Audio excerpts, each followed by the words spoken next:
What's up, Rob here, Man vs. Pin, Egg Edition. So I was making some Easter eggs and decided to use some of the suggestions that you were leaving in the comments. Goblin Gwym suggested this pin, dyeing Easter eggs in natural dyes like coffee and onion skins. Chuchi and Megan asked if this shaving cream egg dyeing technique actually works. And Louisa is curious how these fabric silk dyed eggs will come out. Me too. First up, I hard-boiled some eggs. Then started with the shaving cream dyeing pin. In a glass pie dish, I'm throwing down a 1 to 2 inch layer of cream. Now I'm using Cool Whip for this because I don't want crazy shaving cream chemical shit getting on my eggs. It supposedly works just the same.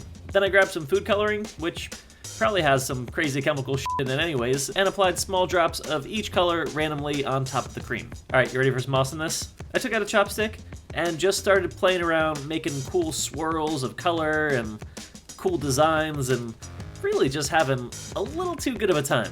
I honestly don't even give a shit how the eggs turn out at this point, because this was worth it all by itself. Once finished, I added a couple eggs and began rolling them around in the cream. Now, I thought this part was going to be a little more exciting, but it was really just messy, kind of uneventful. Once I got the eggs all covered, I set those aside and began to work on my silk tie fabric eggs. I acquired a couple old ties, took them apart carefully. I cut off a piece large enough to wrap around an egg, then placed the fabric print side up and placed a raw egg directly in the middle, wrapping it up like so.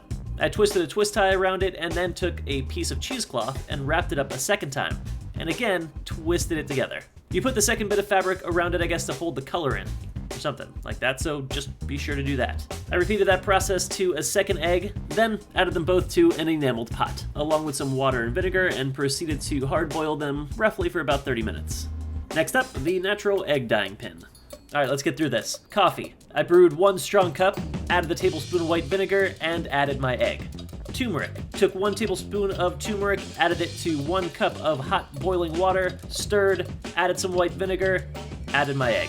Then I started to prepare my vegetables for the rest, which require some cooking. I diced up some beets, which are already dyeing everything in their path. I shredded half a head of red cabbage, and lastly peeled the skins off from 2 yellow onions. I put them all in separate pots, added 2 cups of water to each one, brought them all to a boil, then let simmer for about 20 to 30 minutes. Once finished, I poured everything into the mason jars and then added 2 tablespoons of white vinegar to each, followed by my eggs. And then I just let them sit there, doing their thing for about an hour or so before I pulled them back out.